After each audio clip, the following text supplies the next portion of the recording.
স্বস্তির খবর হচ্ছে বাংলাদেশ 2027 ওডিআই বিশ্বকাপে সরাসরি কোয়ালিফাই বলা চলে করে ফেলছে। যদিও একটু কিন্তু থেকে যায়, কারণ দুই দলেরই প্রতিপক্ষ ইন্ডিয়া। যদি ইন্ডিয়া বাংলাদেশকে হোয়াইট ওয়াশ করে, আবার ওয়েস্ট ইন্ডিজ যদি ইন্ডিয়াকে হোয়াইট ওয়াশ করে, তাহলে ওয়েস্ট ইন্ডিজের সম্ভাবনা বেশি। আর যদি বাংলাদেশ একটি ম্যাচও জিতে বা সিরিজ জিতে, তাহলে ওয়েস্ট ইন্ডিজ ইন্ডিয়াকে হোয়াইট ওয়াশ করার পরেও সম্ভব হবে না ওয়েস্ট ইন্ডিজের বিশ্বকাপে টিকে থাকা।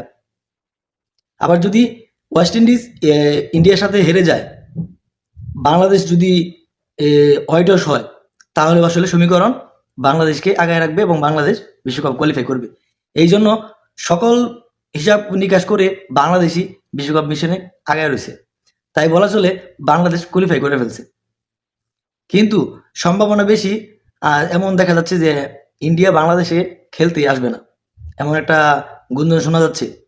কারণ ডেডলাইনটা একেবারে নিকটে, 30 সেপ্টেম্বরের মধ্যে আসতে হবে।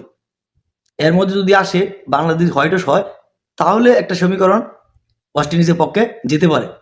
কিন্তু ওয়েস্ট ইন্ডিজের সম্ভাবনা খুবই কম বলা চলে এই বিশ্বকাপে সরাসরি কোয়ালিফাই করা। বাংলাদেশের রেটিং পয়েন্ট আছে 83, ওয়েস্ট ইন্ডিজের 77। যদি ওয়েস্ট ইন্ডিজ ইন্ডিয়াকে হোয়াইট ওয়াশও করে, তাহলে ওয়েস্ট ইন্ডিজের রেটিং পয়েন্ট হবে 82 সামথিং। আবার ইন্ডিয়া যদি বাংলাদেশকে হোয়াইট ওয়াশ করে, তাহলে ওয়েস্ট ইন্ডিজ উঠে যাবে। কিন্তু যদি ইন্ডিয়া খেলতেই না আসে বাংলাদেশে, তাহলে আসলে ওয়েস্ট ইন্ডিজ ইন্ডিয়াকে হোয়াইট ওয়াশ করার পরেও কোনো লাভ হবে না, ফায়দা হবে না। তাদেরকে বাছাই পর্ব খেলতে হবে, যেমন তারা 2023 বিশ্বকাপেও বাছাই পর্ব খেলতে হয়েছে। আসলে ওয়েস্ট ইন্ডিজের একটা ক্রিকেটটা একটা অধপতন ছন্দপতন বলা চলে। তারা একটা বিশ্ব চ্যাম্পিয়ন টিম। এই টিমের আসলে এখন সরাসরি কোয়ালিফাই করা কঠিন হয়ে যাচ্ছে প্রত্যেকটা বিশ্বকাপে। এখানে আসলে স্বাগতিক হিসাবে আসলে জিম্বাবু সুযোগ পেয়ে গেছে। যদিও জিম্বাবু আসলে ওয়েস্ট ইন্ডিজ থেকেও যে আহামরি ভালো টিম সেটা বলা যাবে না, কিন্তু স্বাগতিক কারণে জিম্বাবু এবং সাউথ আফ্রিকা সুযোগ পেয়ে গেছে। সাউথ আফ্রিকা যদিও রেটিং পয়েন্টে 4 নম্বরে আছে, এই জন্য রেটিং পয়েন্ট অনুযায়ী র্যাঙ্কিংয়ে যারা 9 নম্বর পর্যন্ত থাকবে, 9 নম্বর দলটাও বিশ্বকাপে যাবে। তো বাংলাদেশ এখন পর্যন্ত সেই তালিকায় রয়েছে, রেটিং পয়েন্ট অনুযায়ী বাংলাদেশ আগায় রয়েছে। এই জন্য স্বস্তির খবর হচ্ছে যে বাংলাদেশ 2027 ওডিআই বিশ্বকাপ সরাসরি কোয়ালিফাই করে ফেলেছে বলা চলে।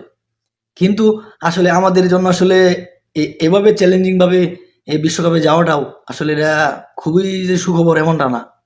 আমাদের উচিত বর্তমানে আসলে বাংলাদেশ যে ক্রিকেট টিমটা, এটার উচিত যাতে আমরা বিশ্বকাপ কোয়ালিফাইয়ের জন্য আমরা তাকায় থাকতে না হয় অন্য টিমের সাথে, অন্য টিমের পারফরমেন্সের সাথে।